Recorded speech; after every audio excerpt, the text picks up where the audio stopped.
Good morning students. Economics का आज हम चैप्टर करेंगे money supply and money functions. Previous video में मैंने आपको मनी के फंक्शंस समझाए थे। आज का टॉपिक रहेगा हमारा क्लासिफिकेशन ऑफ मनी। ओके, तो क्लासिफिकेशन ऑफ मनी, आप ये डायग्राम देख रहे हो, इसमें दिखाया गया है कि मनी को हम 3 टाइप्स में क्लासीफाई करते हैं। First full bodied money, second representative full bodied money and third is credit money. One by one हम इन तीनों टाइप्स को डिस्कस करेंगे। फर्स्ट देखो, लिखा हुआ है क्लासिफिकेशन ऑफ मनी।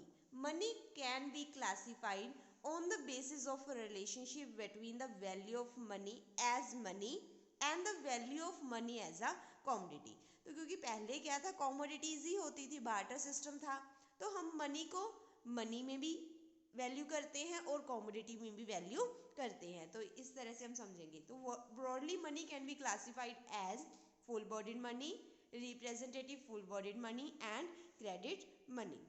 फर्स्ट है full bodied money. Any unit of money whose face value and intrinsic value are equal is known as full bodied money। तो यहाँ पे आपके दो और कंसेप्ट क्लियर होंगे कि फेस वैल्यू कौन सी होती है और इंट्रिंसिक वैल्यू कौन सी होती है। तो देखो, फेस वैल्यू जो है वो फेस के ऊपर लिखी हुई है, उस नोट के ऊपर, उस क्वाइन के ऊपर लिखी गई वैल्यू को हम फेस वैल्यू बोलते हैं। जैसे 10 रुपीज़ का क्वाइन है या 10 रुपीज़ का नोट है, तो जो 10 रुपीज़ उसके ऊपर मेंशन किए गए हैं वो है उसकी face value. Okay, intrinsic value है जो उस कॉमोडिटी की वैल्यू है, मतलब वो नोट का, उस नोट की कीमत कितनी है, उस कागज़ की कितनी कीमत है, या अगर वो कॉइन है तो उस सिक्के की, उस मेटल की कितनी कीमत है, तो वो है इंट्रिंसिक वैल्यू। समझ आई? फेस वैल्यू जो उसके ऊपर मेंशन है, और इंट्रिंसिक वैल्यू मतलब उसकी खुद की मेटल की या पेपर की कितनी वैल्यू है।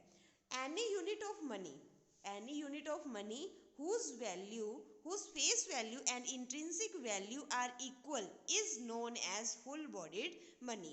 तो जिनकी फेस वैल्यू और कॉमोडिटी वैल्यू दोनों इक्वल होती हैं वो है full bodied money. For example, during the British period 1 rupee coin was made of silver. British अंग्रेजों के समय में क्या था, 1 रुपये का जो क्वाइन था वो सिल्वर से बना होता था। उसके ऊपर उसकी फेस वैल्यू कितनी हुई, 1 रुपीज़। और जिस सिल्वर से वो बनता था उसकी भी कीमत कितनी थी, 1 रुपया ही थी। तो दोनों इक्वल हो गए और उसको बोला जाता full bodied money. 1 rupee coin was made of silver and its value as money was same. दोनों ही वैल्यू सेम होती थी। ओके, तो ये है फुल बॉडीड मनी। अब हम क्लासिफिकेशन ऑफ मनी की सेकेंड टाइप करेंगे, that is representative full bodied money. Representative, it refers to money which is usually made of paper. आमतौर पे जो नोट्स होते हैं उनकी यहाँ पे बात की जाती है। रिप्रेजेंटेटिव में नोट्स जैसे 10 रुपीज़ का, 20 का, 50 का, 100 का, ठीक है। The value of representative full bodied money is much higher than the value as a commodity. अब देखो, उस कागज की तो कोई कीमत नहीं है, पर उस फेस वैल्यू की बहुत कीमत है, ठीक है। तो ये दिखाया गया है यहाँ पे। It is accepted as money as it can be conveniently used for carrying out transaction। इसका यूज़ बहुत आसानी से किया जाता है, कैरी करना भी इजी है, पेमेंट करना भी इजी है, क्योंकि पेपर की वैल्यू बहुत कम है, ओके, पर उसकी फेस वैल्यू बहुत ज़्यादा है। तो ये होती है रिप्रेजेंटेटिव फुल बॉडीड मनी, जिसमें ज़्यादातर नोट्स ही होते हैं, पेपर मनी ही होती है, जिसमें पेपर की वैल्यू बहुत कम होती है और फेस वैल्यू बहुत ज़्यादा होती है। तो दोनों टाइप आपको क्लियर हुए, फुल बॉडीड मनी और रिप्रेजेंटेटिव फुल बॉडीड मनी। अब देखो, रिप्रेजेंटेटिव जो फुल बॉडीड मनी हमने पढ़ी है उसके आगे 2 टाइप्स होती हैं। फर्स्ट है convertible paper money and second is inconvertible paper money. Convertible money जिसको कन्वर्ट किया जा सकता है, ठीक है। It refers to the currency notes which are freely convertible into full bodied money, gold और silver at any time at the option of the holder. हमारी मर्जी है, हम उसको कब भी चाहें, जब भी चाहे उसको गोल्ड और सिल्वर में कन्वर्ट कर सकते हैं। इनकन्वर्टिबल जिसको नहीं किया जा सकता, it is that kind of paper money which cannot be converted into full bodied money as option of holder। अगर हम चाहते हैं तो भी उसको हम कन्वर्ट नहीं कर सकते गोल्ड और सिल्वर में। However, it circulate and command value as its issue is regulated by responsible government। वहाँ की responsible government ही उसको issue करती है, उसको convert नहीं करवाया जा सकता। This money does not have any backing of standard coin or bullion। उसको coins में convert नहीं कर सकते, ठीक है, तो ये है कन्वर्टिबल और इनकन्वर्टिबल। अब नेक्स्ट थर्ड टाइप है, फर्स्ट हमने की फुल बॉडीड मनी, सेकंड हमने की representative bodied money, and third होती है credit money. Okay, credit money refers to the money whose intrinsic value is much lower than its face value। Credit money भी वही है जिसमें क्या होता है, उसकी फेस वैल्यू ज़्यादा है और कमोडिटी की वैल्यू कम है। मनी वैल्यू ज़्यादा, कमोडिटी वैल्यू कम, जैसे कि पेपर नोट्स में हमने किया, ठीक है ना। तो उसी तरह से क्रेडिट मनी में भी यही होता है। For example, face value of 100 rupees note is ₹100, but we would get a much lower value if we sell the notes as a piece of paper।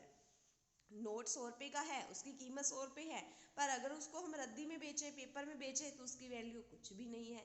तो उसी तरह से क्रेडिट कार्ड है, क्रेडिट मनी उसी को बोलते हैं जो क्रेडिट कार्ड्स है, क्रेडिट इंस्ट्रूमेंट्स हैं, ठीक है ना, जैसे कि चेक हो गया, ठीक है, और कार्ड्स हो गए, plastic cards. Credit cards, bank deposits are other example of credit money. Okay, तो ये थी थर्ड टाइप। अब देखो, क्रेडिट मनी की 4 टाइप्स होती हैं। The various forms of credit money are A. Token coins। Token coins वो coins हैं, देखो, that refers to small coins of various denomination which are issued to facilitate day-to-day requirement of the people। जो हमारी routine की activities में use किए जाते हैं, टोकन कॉइन्स वही होते हैं।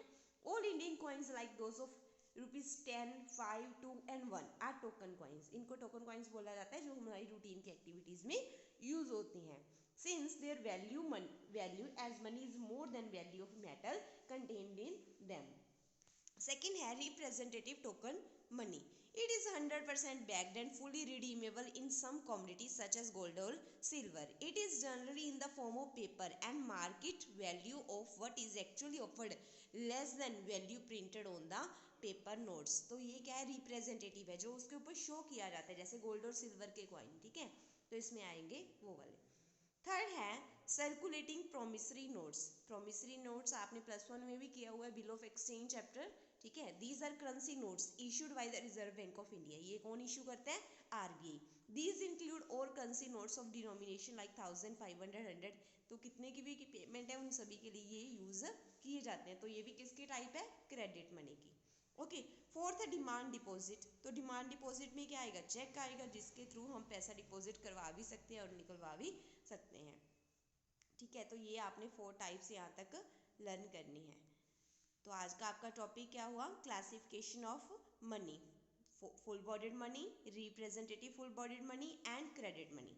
फुल बॉडीड मनी जिसमें फेस वैल्यू और इंट्रिंसिक वैल्यू इक्वल होते हैं, और रिप्रेजेंटेटिव और क्रेडिट में दोनों में फेस वैल्यू ज़्यादा होती है। Okay, thank you.